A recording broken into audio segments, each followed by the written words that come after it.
Bonjour à toutes et à tous, je me présente, je suis Nathalie Devino, je travaille au service prévention d'Harmonie Mutuelle. Je suis très heureuse de vous retrouver ce soir pour notre webinaire d'une heure dans le cadre de notre programme national Demain s'invente aujourd'hui. Ce webinaire aura pour thème « Quel est l'impact des écrans sur votre santé ?» Voilà. Notre programme est destiné à tous nos adhérents âgés de plus de 50 ans et il a pour objectif de vous accompagner à préparer ou tout simplement profiter pleinement de cette nouvelle étape et tranche de vie, voilà, en autonomie et surtout en bonne santé. Donc, pour cette édition 2025, nous avons encore 4 webinaires qui seront proposés. Au mois de novembre, comprendre ce que je consomme et ce que j'utilise. Et nous aurons ensuite un cycle de 3 webinaires sur le thème « Vivre longtemps en bonne santé, le secret des zones bleues », voilà, qui sera divisé en 3 chapitres. Donc, n'hésitez pas à vous inscrire dans le lien qui se trouve dans le chat pour ces différentes conférences. Voilà. Pour la conférence d'aujourd'hui, vous pouvez poser toutes vos questions dans l'onglet « Questions » en bas à droite et nous indiquer vos remarques dans le chat, bien sûr, comme d'habitude, n'hésitez pas. Notre intervenant y répondra à la fin de la conférence. Maintenant, je vais pouvoir passer la parole à Gilles et Eric. À tout à l'heure. Merci, bonjour à toutes et à tous et bienvenue pour ce webinaire autour de ce thème essentiel. Quel impact ont les écrans sur notre santé pour nous, les plus de 50 ans? Gilles, je crois qu'on est évidemment concerné au premier chef. Absolument, on en a parlé, on en parlera tout au long de cette heure, Voilà. parce que c'est un sujet sociétal, on va dire. Voilà. Alors justement, Gilles Vernet est notre expert aujourd'hui pour nous guider sur ce sujet passionnant. Gilles, brièvement, donc, tu es professeur des écoles, professeur des petits. Hein, oui, en CM2. Et tu es également auteur et réalisateur de plusieurs films documentaires. Tout à fait, et également conférencier. Et conférencier. Et notamment de 2 films documentaires qui nous concernent sur cette thématique d'aujourd'hui. Un qui s'appelle Tout s'accélère, que tu as réalisé en 2016, qui posait déjà des questions sur l'accélération technologique et notre rapport à cette technologie qui s'accélère de manière exponentielle. Oui, le numérique était déjà bien présent. Voilà. Et puis, plus récemment, Et si on levait les yeux, donc film documentaire, pour le coup, vraiment, qui porte sur le rapport des écrans, que l'on a aux écrans. Et donc, il y a un livre qui est sorti, donc vous le voyez là peut-être à l'écran, je me rapproche un peu mieux, voilà. Et si on levait les yeux, qui correspond donc à la fois au… Je me rapproche un peu plus, voilà. Voilà. Ah, peut-être là-haut, pardon, excusez-moi, voilà. Et donc, ce deuxième film documentaire et ouvrage traite spécifiquement du rapport qu'on peut avoir aux écrans des enfants, mais de manière générale de toute la société. Oui, à partir du regard des enfants, sachant que c'est pour tous les professeurs, tous les instituteurs, une question majeure, l'impact des écrans sur les enfants et leurs études. Alors, aujourd'hui, on va essayer d'avoir une vision globale, et notamment pour les personnes de plus de 50 ans, parce qu'on se rend compte que c'est aussi une frange de la population qui est de plus en plus concernée. Parfois plus que des adolescents même. C'est cela, voilà. Ça peut arriver. Voilà, exactement. Donc, il y a une véritable forme d'addiction qui est en train d'apparaître dans cette frange de la population. Alors, pour traiter le sujet, on va le faire de manière très, très simple. La première partie, on va essayer de faire un constat et de comprendre un petit peu comment fonctionne cette addiction aux écrans. Et puis, en deuxième partie, on regardera un petit peu les solutions et exercices pratiques, astuces, conseils pour essayer de justement garder une bonne distance et développer ce que j'appellerais une hygiène digitale en quelque sorte. Oui, c'est devenu nécessaire. Oui. Alors, comme nous le rappelait Nathalie, on pourra évidemment répondre à vos questions. Donc, n'hésitez pas à faire remonter vos questions via le chat. Et à la fin de chaque partie, on prendra un moment pour répondre à vos questions éventuelles. Alors, pour cette première partie, on voudrait tout de suite commencer par un petit quiz. On a préparé 3-4 questions pour vous. Et donc, je commence tout de suite avec la première question, qui est une question à réponse multiple. À combien estimez-vous le temps quotidien passé sur votre portable, votre téléphone portable? Donc, à combien estimez-vous le temps quotidien passé sur votre téléphone portable? Donc, les réponses apparaissent. on vous laisse y répondre. Deuxième question, sur combien de réseaux sociaux êtes-vous? Voilà, combien de réseaux sociaux êtes-vous? 1, 2, 3, vous les connaissez, Facebook, TikTok, Instagram. Voire même Pardon, zéro. pardon, Hein. Eric et Gilles, pardon. Bonjour, je suis Dan, je m'occupe de la modération. Je voulais juste qu'on puisse donner les résultats parce que chaque question est indépendante. Donc, je peux déjà vous donner, avant de publier, parce qu'il faut quand même laisser un petit peu de temps à nos participants de répondre, vous donner un peu les tendances sur la première question. Combien estimez-vous le temps quotidien passé sur votre téléphone portable? On a 35% des personnes qui passent entre 1 à 2 heures, 29% de 2 à 3 heures, 23% de 0 à 1 heure, et 14% quand même qui passent plus de 4 heures sur le téléphone par jour. Merci, c'est effectivement très intéressant.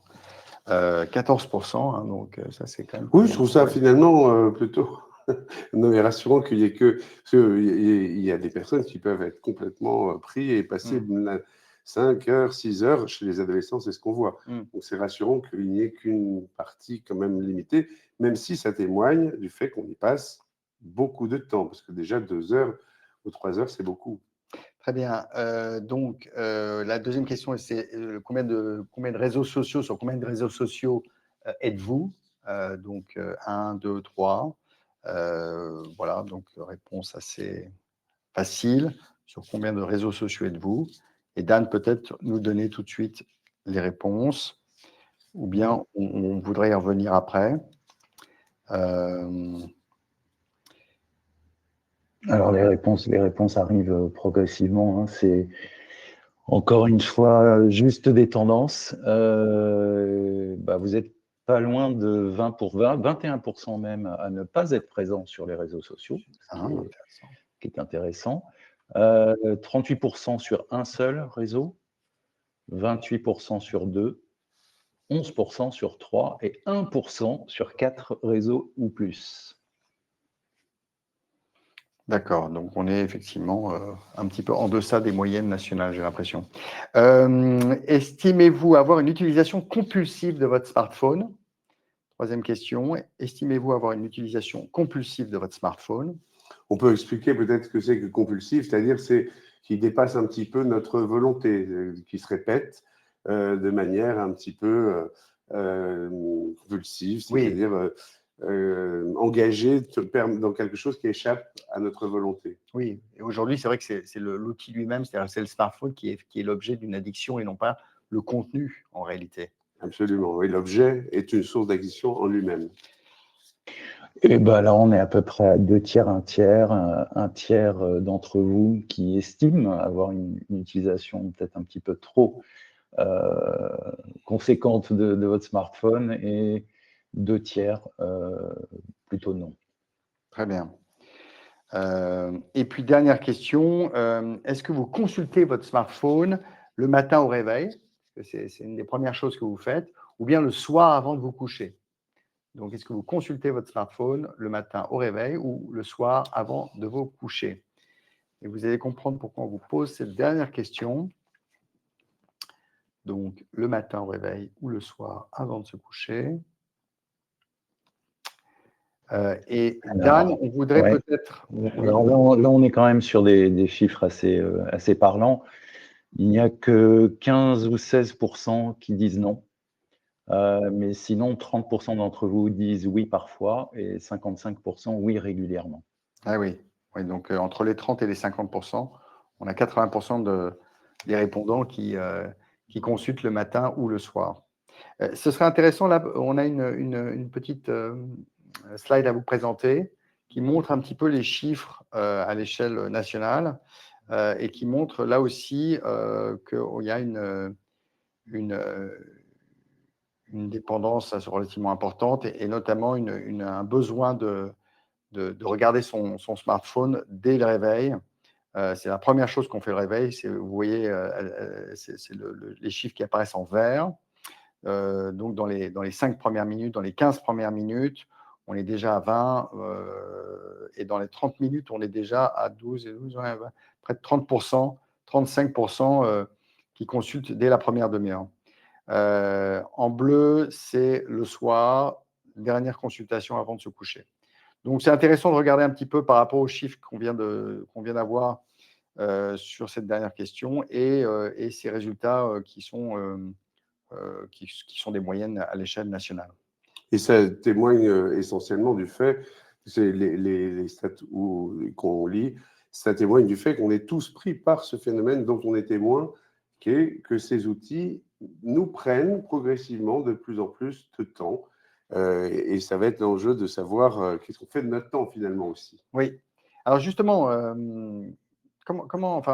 pourquoi est-ce que les écrans nous accaparent, Gilles? Parce que on constate qu'on est bien accaparé, qu'on est complètement embarqué dans cette utilisation malgré nous, et on essaierait de comprendre un petit peu. Ce serait intéressant de voir quels en sont les mécanismes. Alors ce que je vous propose, c'est que pour commencer, on voit un extrait de mon film, Ah oui. pour qu'on voit ce qu'en disent les enfants, qui ont souvent bon, la vérité sort de la bouche des enfants parfois, même souvent, et vous verrez, le regard est assez éclairant, le regard qu'ils nous donnent. Donc on va C'est regarder comme cet extrait de film. un fil invisible, et ben il venait, il t'accrochait sur le cerveau, juste pour que tu restes devant ton écran, assis, debout, sur le canapé, sur le lit. Les enfants et même les parents, ils peuvent pas vivre sans des écrans en fait. C'est leur vie les écrans, on dirait ils vont se marier avec un téléphone. En fait c'est leur vie, ils peuvent pas se détacher et donc après si on les enlève par exemple les enfants, ils vont carrément faire une crise pour les téléphones. Ça, c'est très vrai. Combien on a des parents qui nous racontent des crises pour les téléphones si on essaye de leur enlever, et ce qui montre que ça fait penser à quoi, ça? Un fou. Un fou?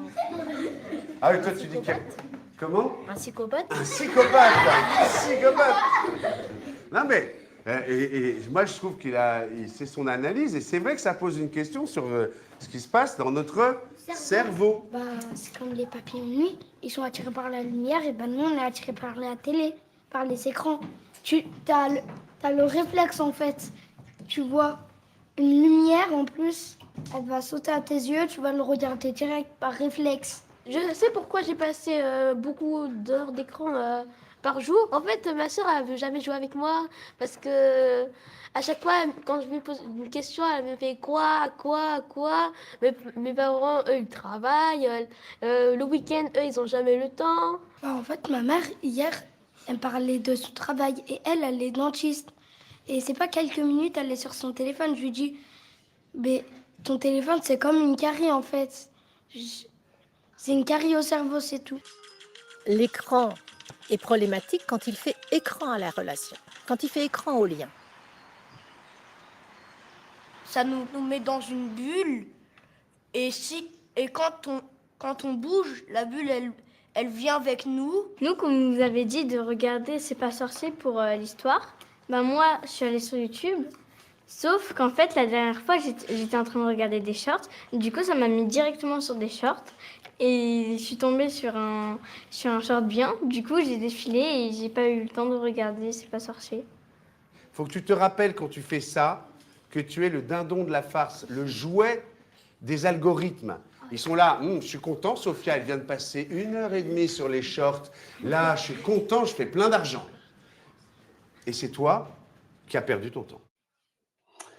Donc, en fait, ce dont témoignent ces enfants et de ce dont témoigne tout le film, c'est qu'ils sont touchés dans leur famille par un phénomène qui nous touche tous, qui est sociétal, qui est une forme de tsunami attentionnel, puisque ces écrans captent de plus en plus l'attention des gens. On le voit dans les lieux publics, on voit même des gens marcher dans la rue.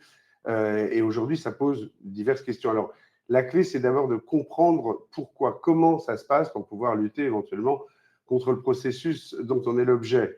La première des choses, là, l'enfant le dit très bien, il s'appelait Younes, il dit que en fait, c'est comme les papillons de nuit, c'est-à-dire que quelque chose, on est structurellement fait pour, s'il y a un son ou quelque chose qui bouge dans notre environnement visuel, pour y porter notre attention.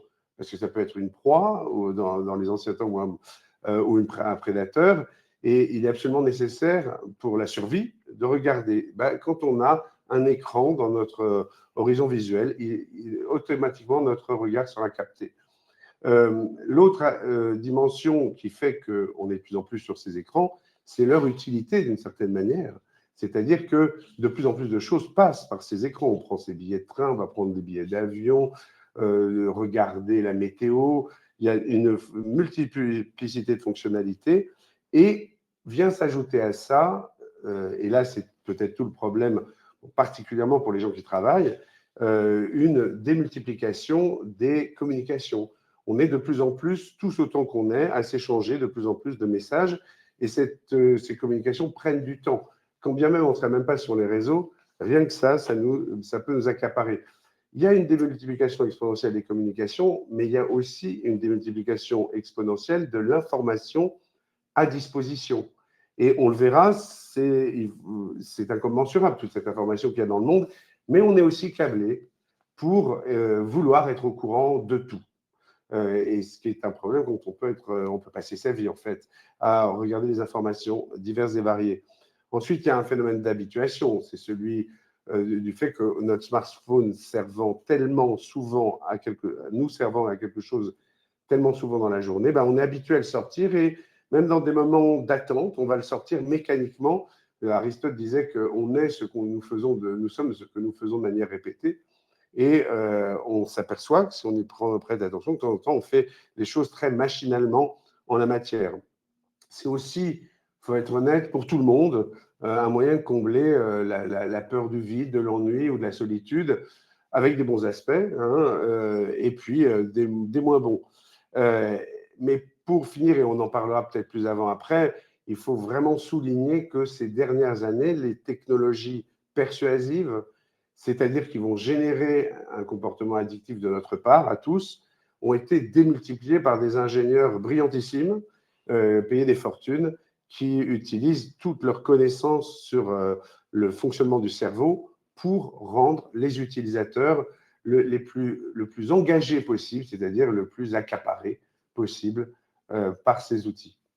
Alors là, tu parles du fait d'être accaparé. Moi, ça me fait penser à cette notion d'addiction parce qu'on peut parler véritablement d'addiction aujourd'hui. Rappelons peut-être ce qu'est une addiction. L'addiction, c'est une pathologie cérébrale qui va engendrer une dépendance à une substance ou une activité. Et Dieu sait s'il y en a un nombre colossal d'addictions possibles qui ne sont pas seulement à des substances. Il y a des gens qui sont addicts à l'achat, ils vont au shopping, d'autres au travail. L'addiction, le problème, c'est qu'elle va entraîner une augmentation des doses progressives qui devient délétère très vite pour la santé physique et ou mentale. Oui, bien sûr.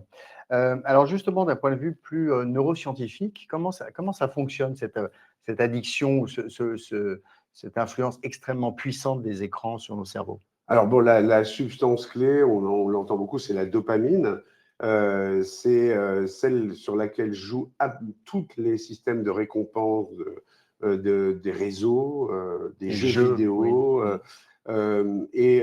Cette substance, normalement, c'est dans un livre qui s'appelle « Le bug humain » de Sébastien Boller, qui est neuroscientifique, qui explique que, en fait, on est constitué, de par notre évolution, à créer de la dopamine dans 5 situations principales. La première, c'est la nourriture. Ça nous pousse à manger.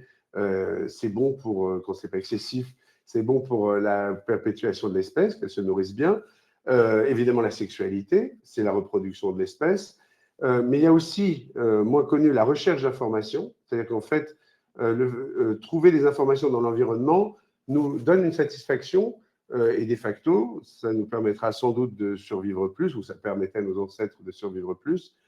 Il y a la reconnaissance sociale, la position éventuelle de chef, ou plus simplement la reconnaissance sociale, de besoin d'amour, on pourrait même dire, qui va nous donner de la dopamine. Alors, on pourrait dire que c'est positif. Et puis, pour finir, il y a, et ça c'est plus étonnant, le fait de faire les choses avec le moins d'efforts possible.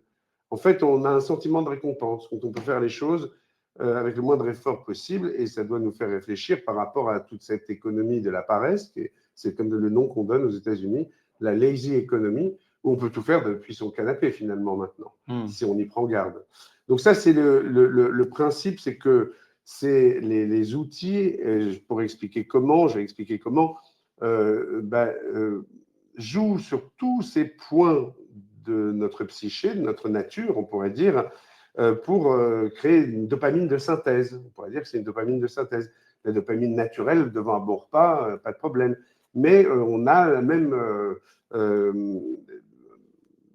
injection de dopamine, on pourrait dire, dans le corps quand on a des likes sur Facebook, quand on a une reconnaissance des autres, des flammes pour les enfants sur Snapchat, etc. Et tous ces algorithmes jouent énormément là-dessus. Il y a un point que je voulais souligner parce que c'est toujours intéressant de le comprendre. Personnellement, ça m'a beaucoup aidé à moins en être le sujet. C'est le phénomène du scrolling. Il faut comprendre qu'il s'apparente à l'addiction aux jeux d'argent, aux jeux au casino. Le principe du jeu de casino, c'est on lance une machine à sous, par exemple, et peut-être qu'on va gagner, peut-être pas. Et c'est cette incertitude qui va créer un très grand flux de dopamine, un peu comme on joue au loto. Ah, le jour du loto, peut-être on va avoir un... Et en fait, ce qu'il faut comprendre, c'est que c'est la promesse qui entraîne le plus de dopamine que le gain même. C'est ce qui va générer... Alors, ce que fait le scrolling, c'est qu'il vous donne des vidéos qui vous intéressent, mais à rythme irrégulier. Donc, de temps en temps, ah, peut-être, non, ça ne m'intéresse pas. Ah, ça m'intéresse. Et puis, ah, bah, je continue, ça ne m'intéresse pas, une publicité, puis ah, ça m'intéresse. Et c'est cette alternance qui nous rend mais profondément accros. Il n'y a qu'à regarder dans le métro, beaucoup de gens passent leur vie à scroller, ce fameux scrolling qui nous accapare. Puis les jeux vidéo aussi sont sur ces bases-là, c'est-à-dire dans les dernières années, ils ont complètement changé. Et aujourd'hui, ils jouent d'abord, et particulièrement pour les plus jeunes, là, sur la dopamine et la récompense. Dernière chose, pour prendre conscience de la puissance de la dopamine, c'est l'expérience des rats d'Olds et Milner, qui date des années 60, où ils mettent une électrode dans le cerveau d'un rat et il va y avoir une grosse injection de dopamine, bon, j'imagine plus forte que celle qu'on a sur les réseaux, très forte, que va recevoir le rat quand il va appuyer sur une pédale. Et donc au début, il appuie un peu, puis il fait le tournage, et puis il appuie de plus en plus fréquemment, et à la fin, il appuie compulsivement, ne mange plus, ne dort plus, et parfois meurt. Et donc, ça montre à quel point cette substance peut prendre le dessus sur notre volonté. Oui, et sur des fonctions essentielles comme jusqu'à ça, le sommeil. Oui, voilà. C'est intéressant. Oui, c'est toutes les questions qui tournent actuellement autour d'un réseau comme TikTok, qui a un algorithme en termes de proposition de vidéos qui est assez... Absolument, et qui crée beaucoup d'engagement. Les enfants, ils passent un temps infini, et puis il n'y a pas que les enfants, c'est la société tout entière. Alors justement, on commence à évoquer un peu les impacts sur notre santé physique. On peut peut-être élaborer un petit peu là-dessus, Gilles ? Le premier qu'on voit fréquemment avec les écrans, vous avez vu, il y a des gens qui marchent dans la rue.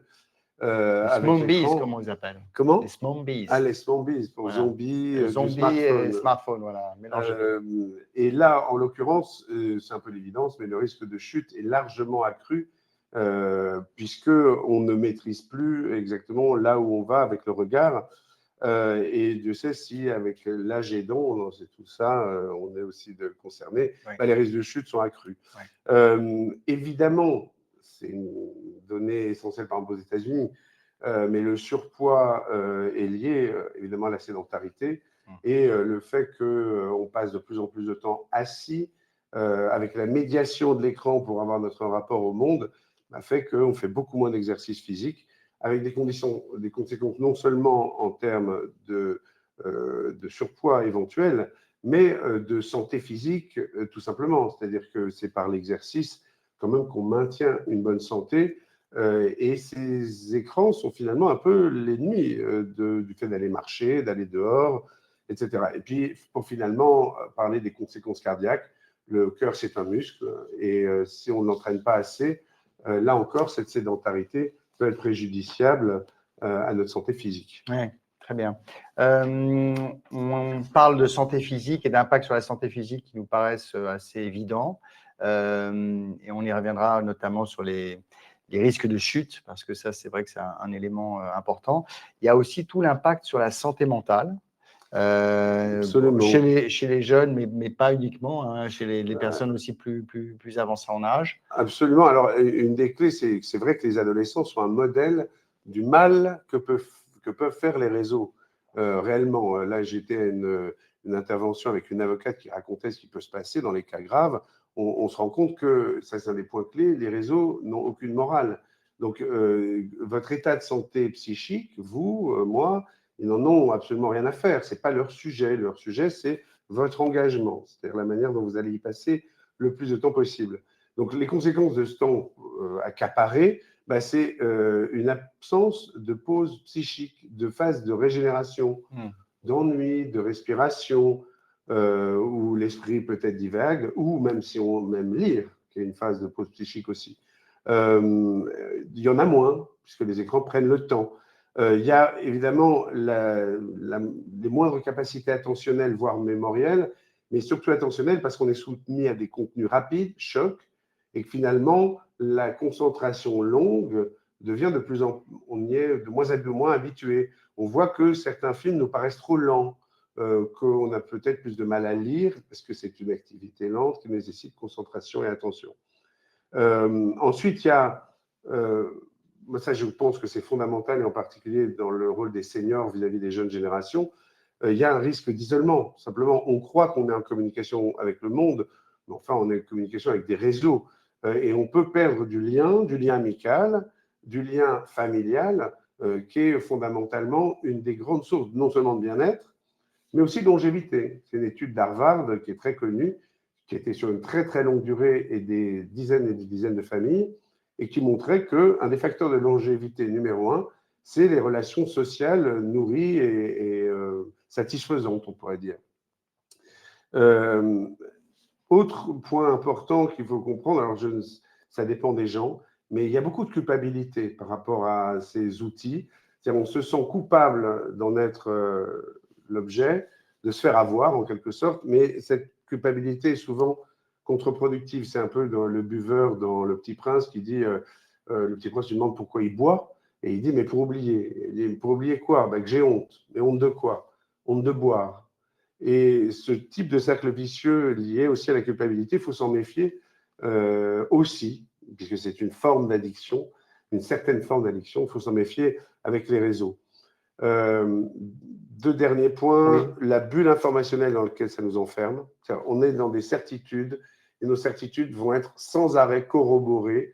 Donc, on ne va pas du tout avoir les points de vue un peu différents qui pourraient nous faire avancer, on va être complètement confirmé sans arrêt dans ce qu'on pense déjà.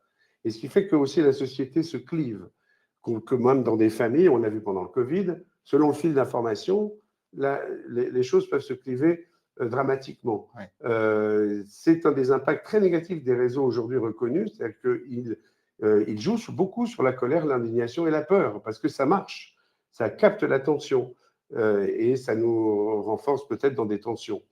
Et puis pour finir, c'est une notion que j'aime beaucoup rappeler sur tout ce qui est les machines en général, c'est la notion de délégation de fonction. C'est-à-dire que quand toutes ces machines sur lesquelles on s'appuie comme sur des béquilles, quand on vit jour après jour avec les béquilles, parfois c'est nécessaire, mais on en est de plus en plus dépendant et à la fin on ne peut plus du tout s'en passer. Et c'est ce qui peut arriver si on n'y prend pas garde. C'est très connu, par exemple, avec la calculatrice ou les numéros de téléphone dont on ne se souvient plus. La mémoire s'entraîne moins, le calcul s'entraîne moins, le cerveau travaille moins. D'accord, donc une forme d'atrophie de nos compétences intellectuelles. Si on y prend garde. Est-ce que d'ailleurs, j'ouvre la parenthèse, est-ce que toi, en tant que professeur des écoles, dans ta classe, d'année en année, tu as vu cette atrophie, entre guillemets? Alors, atrophie, non, ça se joue plus sur le langage dans mes classes. Le langage et la capacité d'attention, effectivement. Mais je ne peux pas dire qu'il y ait une atrophie de l'intelligence, ça serait un petit peu ennuyeux, mais il y a un impact évident sur les enfants, sur leur capacité langagière. Très bien. Et entre autres, et ça concerne les seniors, parce que les liens langagiers sont diminués. Et là, je pense que d'ailleurs, les seniors ont une responsabilité très importante, parce qu'eux peuvent parler avec les petits-enfants, les plus jeunes, et transmettre ce qu'ils ont connu, c'est-à-dire une époque où les écrans n'étaient pas le seul but de l'existence, oui. en caricaturant un peu. Bien sûr. Je crois qu'on a une question d'Anne. Alors oui, on a même plusieurs questions. Il y avait une question de Steve qui demandait est-ce qu'il n'y a pas un certain cercle vicieux dans tout ça? Si on se sent seul, on va sur les écrans et plus on va sur les écrans, plus on s'isole. Ah, ça, c'est terriblement vrai. Et c'est vrai que, évidemment, que ça va concerner les seniors et particulièrement les personnes âgées qui sont à la retraite, etc. C'est pour ça qu'il est important de maintenir cette activité sociale dont on parlait et cette activité familiale dans la mesure du possible. Hein, chacun est selon ses possibilités. Mais c'est quelque chose qu'on observe très fortement chez les adolescents, qui sont encore un bon symptôme, parce qu'un adolescent un peu inconfortable, qui a déjà un peu une nature à être timide, il va être de plus en plus sur les écrans et de moins en moins en capacité d'être en relation à l'autre. C'est la rupture du lien empathique. Pour donner une image en réponse à cette question, c'est que les écrans font écran. Ils font écran à la relation au monde, ils font écran à la relation à l'autre. Ils peuvent nous informer, mais ils ne doivent pas être notre seul rapport au monde, évidemment. Autre question, Dan? Oui, alors une autre question, là on était un petit peu sur le social et le mental, et on a une question de Philippe sur l'impact des écrans sur la vue, et peut-être qu'il va aller un petit peu aussi dans la direction de la deuxième partie sur les solutions.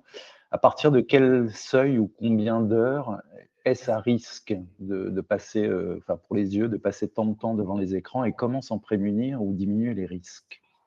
Alors, il y a des lunettes qui sont des filtres à lumière bleue qui existent. Si on y est sensible, ça peut être utile, surtout si on travaille beaucoup sur ordinateur. On peut aussi paramétrer l'ordinateur pour qu'il y ait une lumière plus jaune que bleue. Ça, c'est pour la partie lumière bleue. Mais il y a tout simplement la myopie. Actuellement, en Chine, c'est un tsunami de lunettes. Absolument, c'est un marché phénoménal, la Chine, pour les lunettes. Parce que, voilà, comme tout le monde, ils sont beaucoup sur des écrans, travaillent sur des écrans. Et donc, une des clés, c'est d'éloigner l'écran. C'est-à-dire la proximité. D'ailleurs, il y a même des fonctionnalités aujourd'hui pour les enfants, parce que les enfants deviennent vite myopes, trop vite, où le smartphone évalue la distance de lecture et dit à l'enfant, recule-le. Je pense que ça doit être paramétrable peut-être pour des adultes. Mais en tous les cas, c'est simplement de veiller. Évidemment, je ne pourrais pas vous donner un nombre d'heures, parce que ça, je n'ai pas la connaissance médicale. Mais par contre, ce qui est connu, c'est d'essayer d'éloigner l'écran. Et quand on travaille sur ordinateur, de ne pas être le nez dessus, d'avoir une distance. Quand on est sur smartphone, de le mettre à distance. Oui, de quitter finalement quitter l'écran pour regarder peut-être au loin dans la mesure du possible et dézoomer finalement. Alors ça, c'est pour réentraîner sa vue. Il est clair que ça, c'est très connu, effectivement. C'est non seulement éloigner le smartphone, mais effectivement prendre des moments où on va aller regarder au loin et essayer de distinguer au loin. Nous, là, on est à une fenêtre, on peut voir au loin et c'est effectivement comme ça qu'on entraîne sa vue. Et qu'on repose ses yeux aussi. Hein, ses yeux. Est-ce qu'il y a encore une autre question, Dan? Non, allez-y. Bon, très bien. Alors, justement, pour finir sur cette première partie, Gilles, on peut peut-être quand même finir par une touche positive parce qu'il y a quand même des impacts positifs aux écrans. Oui, il y aurait une absurdité totale ou alors on serait tous fous si on était… C'est-à-dire qu'en fait, il y a plein d'aspects utiles, commodes, pratiques, rapides, qui nous font gagner du temps. Et le paradoxe, c'est que ces outils, finalement, qui devraient nous faire gagner du temps, nous donnent parfois le sentiment de nous en faire perdre, parce que c'est certaines applications qui nous en font perdre, dont le but est d'ailleurs de nous en faire d'accaparer notre temps, comme on l'a expliqué. Donc c'est évidemment qu'on a tous l'expérience du GPS, la praticité du GPS. C'est un véritable couteau suisse, le smartphone, hein, on l'a dit tout à l'heure. Mais c'est aussi, smartphone ou ordinateur, un accès à une connaissance universelle, à un nombre de ressources absolument phénoménales pour s'instruire et s'enrichir. La seule chose, c'est qu'on peut noter le côté démesuré de toute cette information présente et de toute cette connaissance présente. Il ne faut pas penser qu'on va pouvoir apprendre ou comprendre tout ça. Il ne faut pas se laisser emporter, quoi, en quelque sorte. Et de ce point de vue-là, juste par rapport à toutes ces fonctionnalités utiles, on note que l'usage, c'est très connu pour les enfants, de plus en plus on conseille aux enfants de ne pas avoir de smartphone et d'avoir un ordinateur plutôt, parce qu'ils ont souvent besoin pour leur école ou leur collège plutôt d'être connectés pour aller voir les sites sur les notes et les devoirs. Et ben, je pense qu'on peut faire le même conseil, on peut donner le même conseil aux seniors. Il n'y a pas la même addiction, c'est un concentré d'addiction de ce smartphone.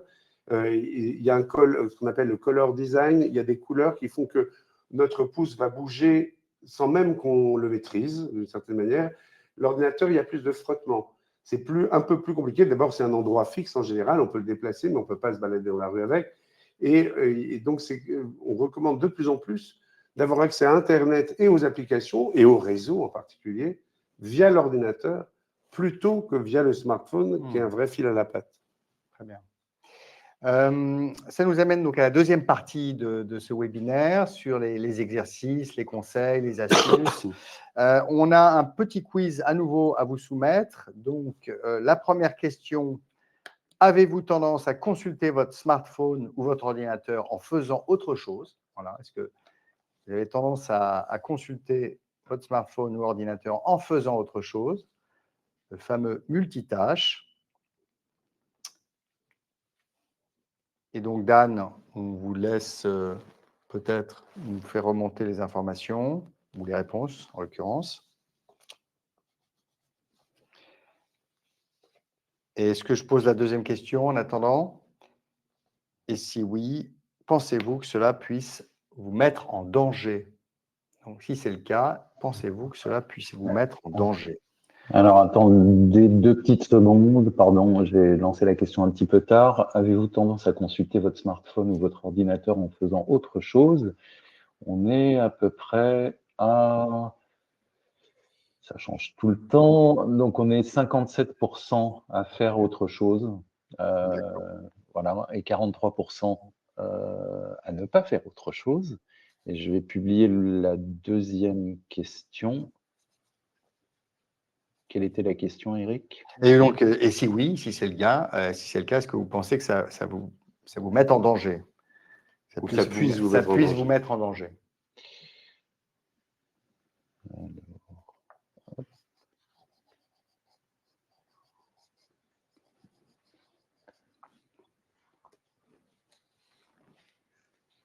Donc, alors on est à peu près à 50-50 50-50. Voilà, c'est un danger, mais pas forcément. Très bien. Alors effectivement, il y a des conséquences à faire 2 choses en même temps, Gilles, et qui ne sont pas des moindres.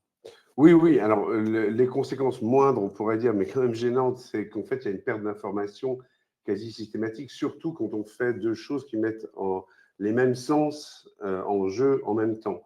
Donc, il y a une perte d'information. On le voit quand on est en train de parler avec les autres.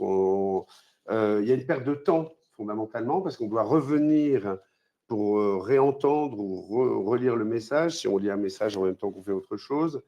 Il y a évidemment une moindre mémorisation, ça rentre un peu par toutes les oreilles, donc on ne peut pas fixer sa mémoire de la même manière, et ça risque de créer un sentiment de confusion, finalement, qui est facteur de stress, parce qu'on est là, oui, il faut faire ça et ça et ça et ça en même temps,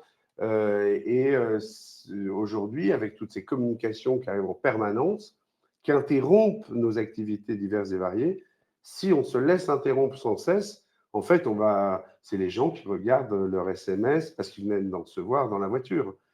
Ils savent se mettre en danger, mais ils ne peuvent pas s'empêcher. Donc ça, il faut avoir une utilisation où on peut couper et ne pas que le smartphone ne vienne pas chercher notre attention à des moments où on a besoin qu'elle soit bien pleine et entière.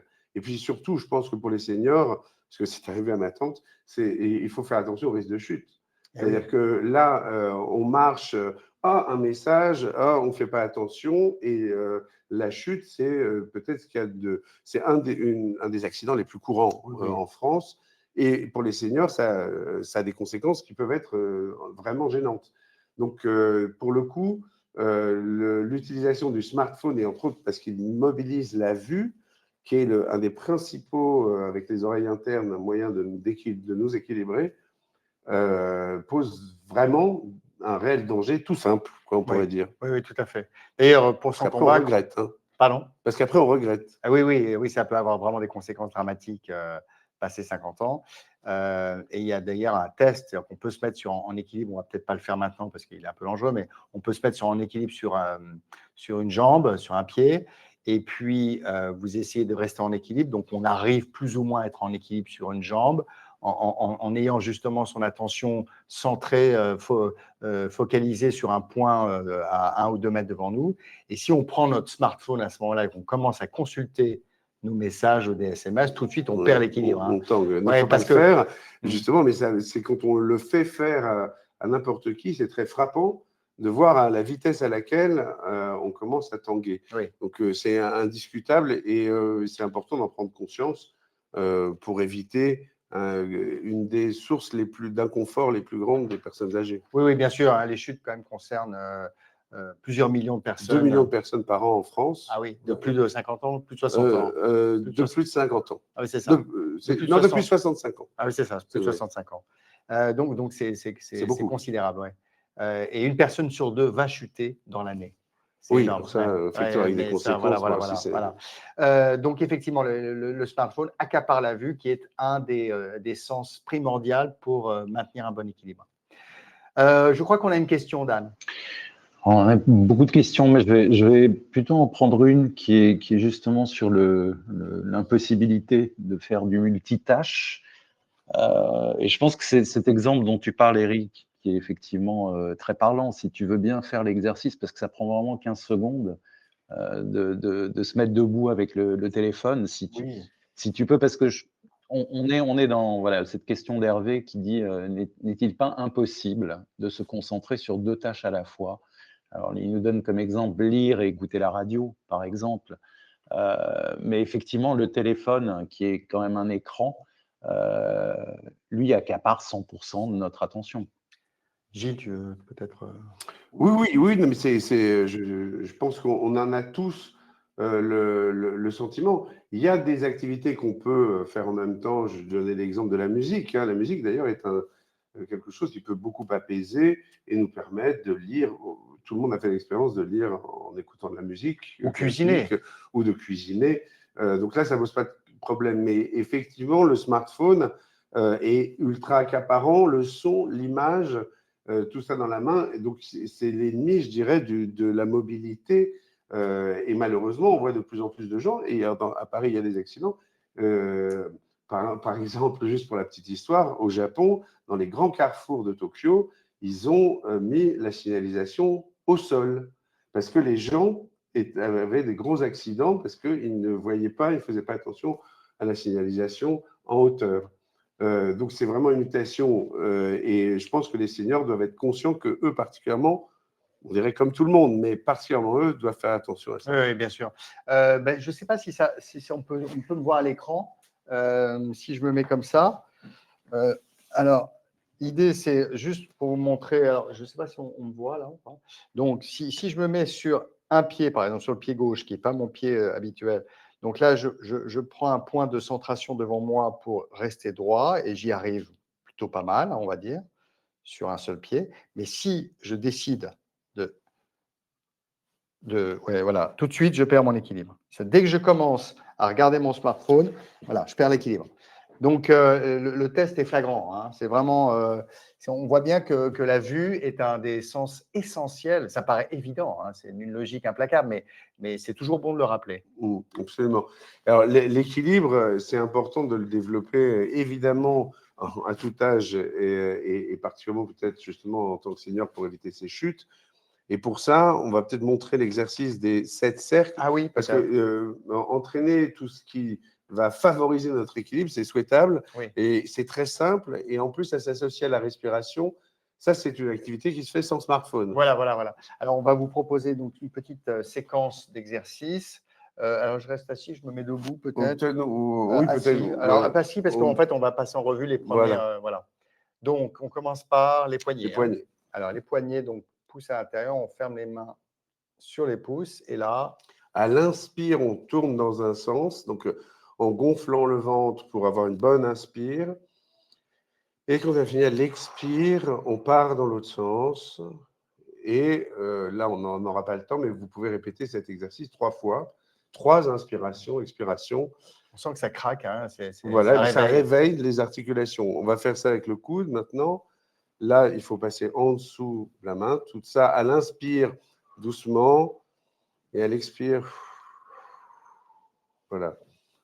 Inspire. Et on fait ça, évidemment, avec chacun des coudes. Les épaules qui se font en même temps. Donc là, on va rouler les épaules en arrière au départ, ou en avant, mais là, c'est en arrière à l'inspire.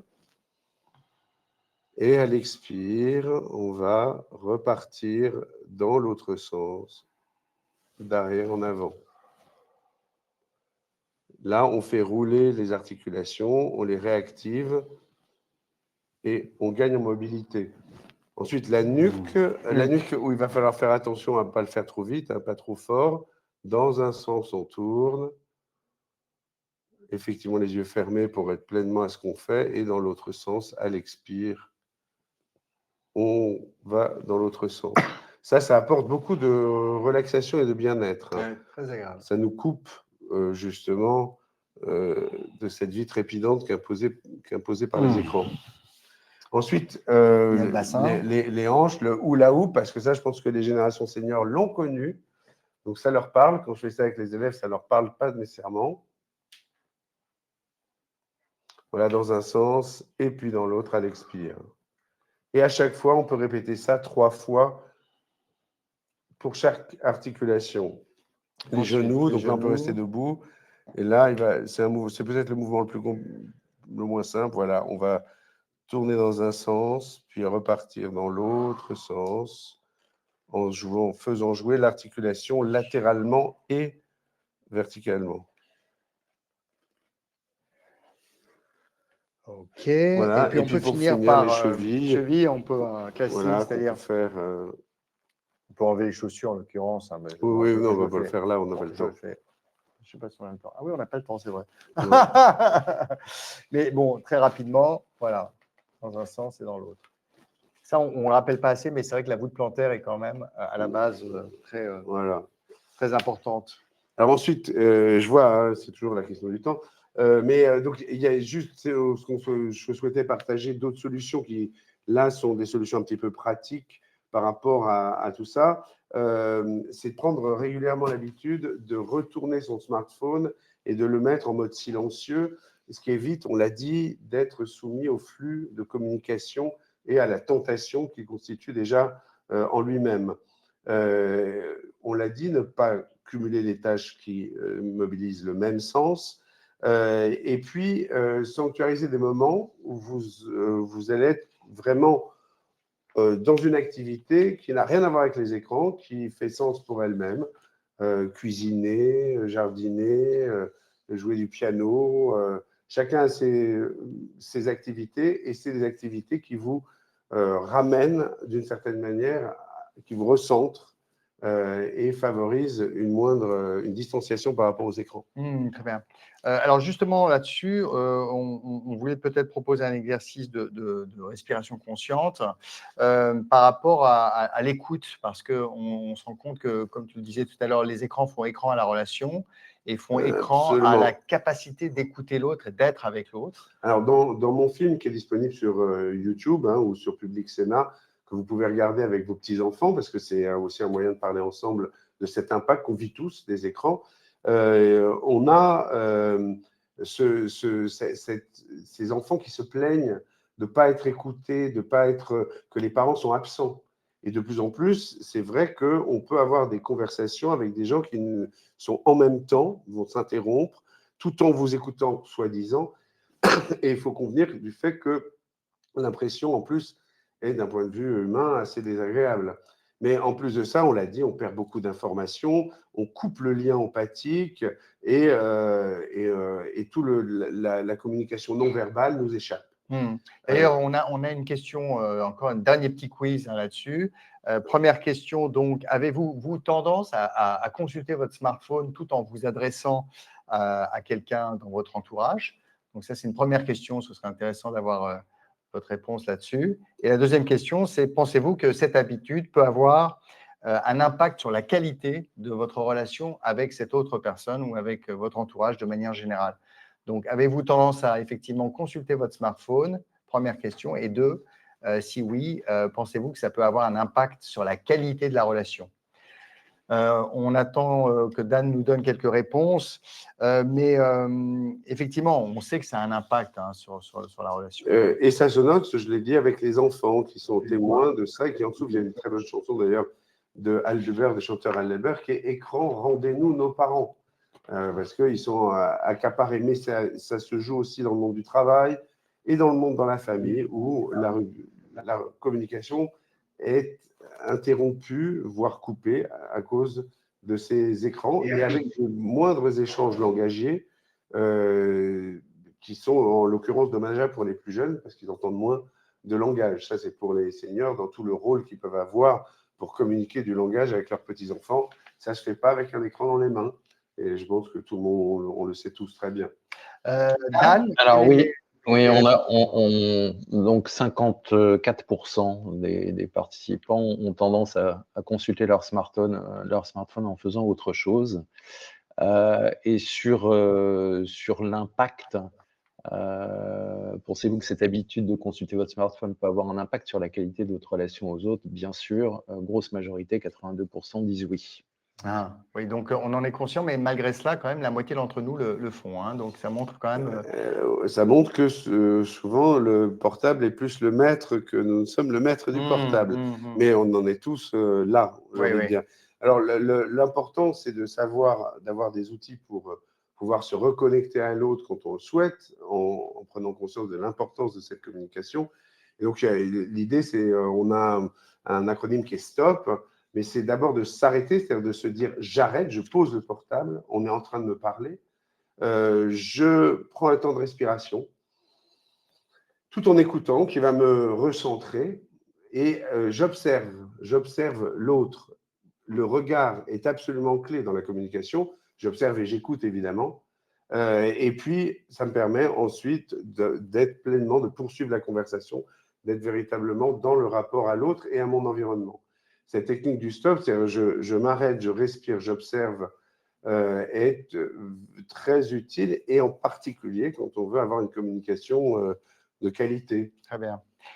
Quelques autres astuces peut-être avant d'en arriver à la conclusion. Oui, alors il y a évidemment, pour avoir une vision objective du temps qu'on y passe, tous, on prend une claque souvent quand on le fait, c'est de regarder la rubrique temps d'écran de notre smartphone. Tous, c'est une obligation légale. Maintenant, ils vous disent tous combien de temps vous passez sur telle application et en tout.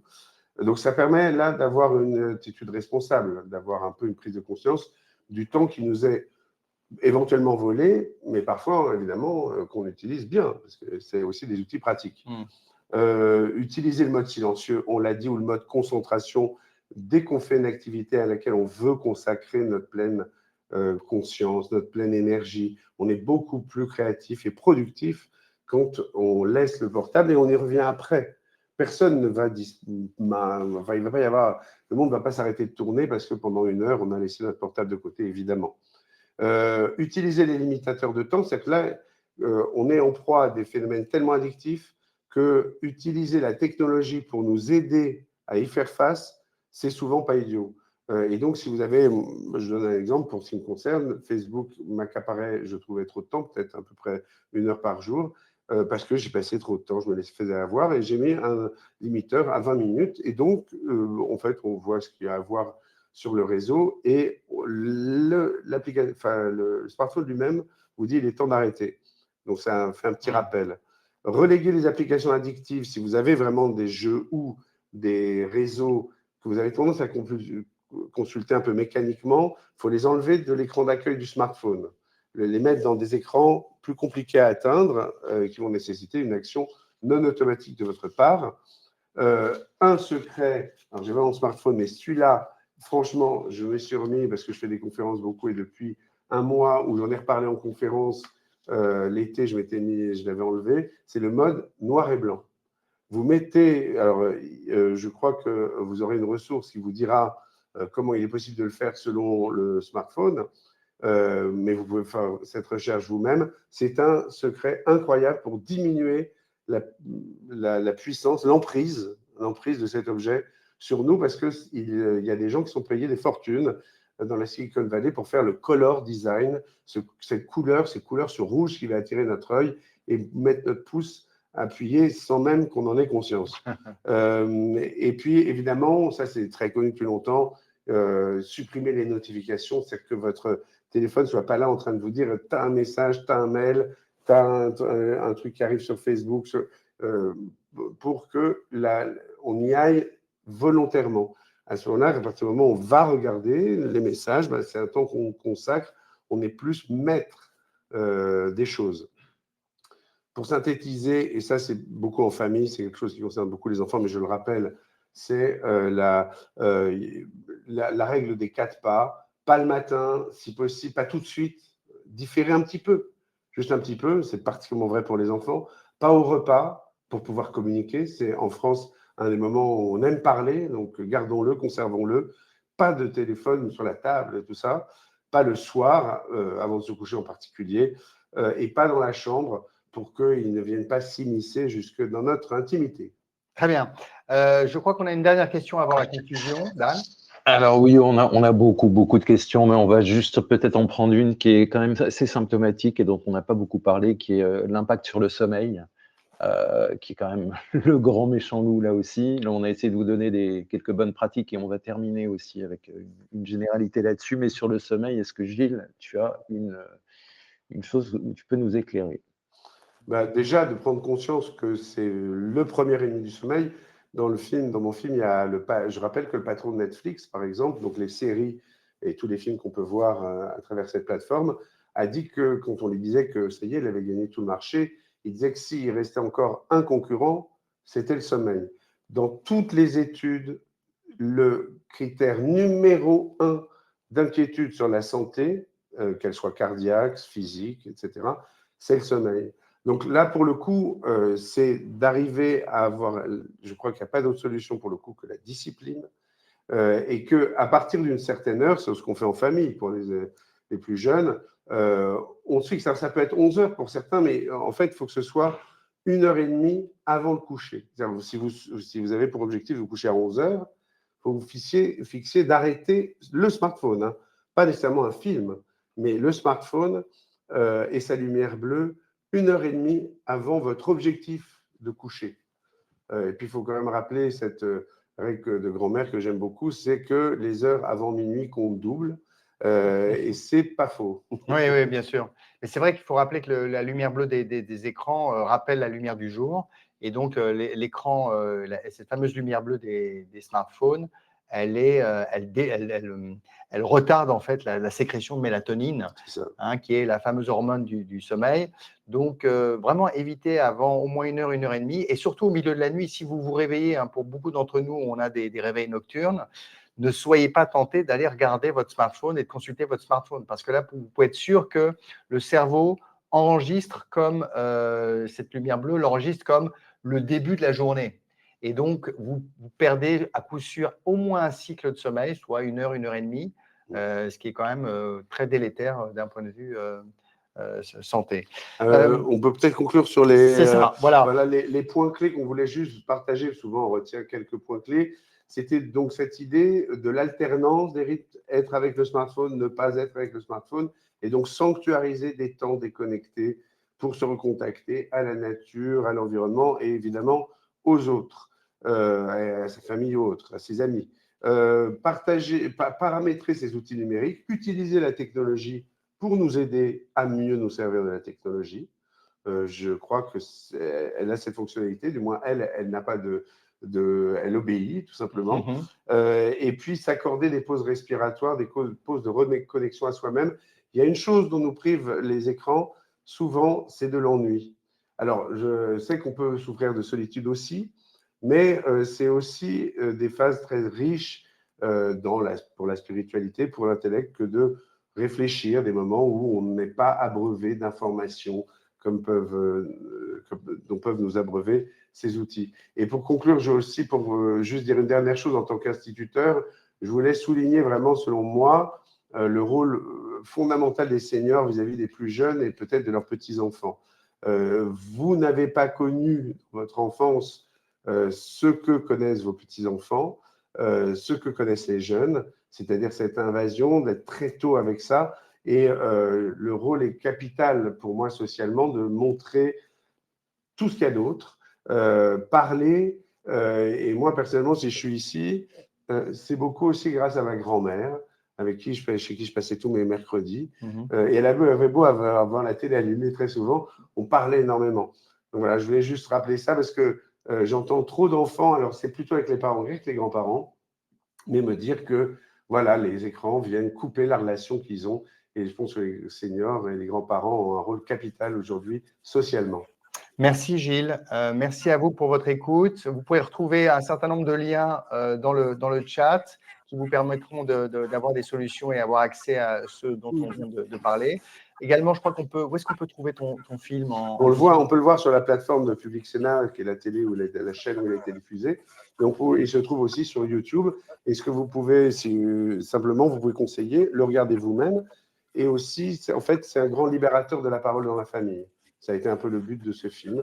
Les enfants le regardant, c'est d'autres enfants qui parlent. Et donc, on peut parler autour de ce sujet, parce que l'essentiel, c'est qu'on prenne conscience ensemble. Très bien. Eh bien, merci de votre écoute. Et Nathalie, je vous repasse la parole. Merci beaucoup, messieurs, pour toutes ces informations très intéressantes. Et effectivement, les remarques dans le chat en témoignent et les nombreuses questions aussi. Je rappelle que la dernière slide qui a été présentée, vous pouvez la retrouver dans Apps en partage de fichiers pour la télécharger et la retrouver chez vous. Vous aurez également un lien vers le replay qui vous sera adressé dès la fin de cette rencontre par mail. Voilà. Et vous avez aussi un lien pour nos prochaines conférences sur lesquelles vous pouvez vous inscrire qui apparaît à l'écran. Voilà, donc n'hésitez pas pour les conférences de la fin de cette année. Merci à tous pour votre fidélité. Merci de répondre aussi au questionnaire de satisfaction qui va suivre juste à la fin de cette rencontre. Ça nous est très utile pour paramétrer les webinaires de l'année prochaine et trouver les thématiques qui vous intéressent. Merci à tous. Très bonne fin de journée. À bientôt. Au revoir.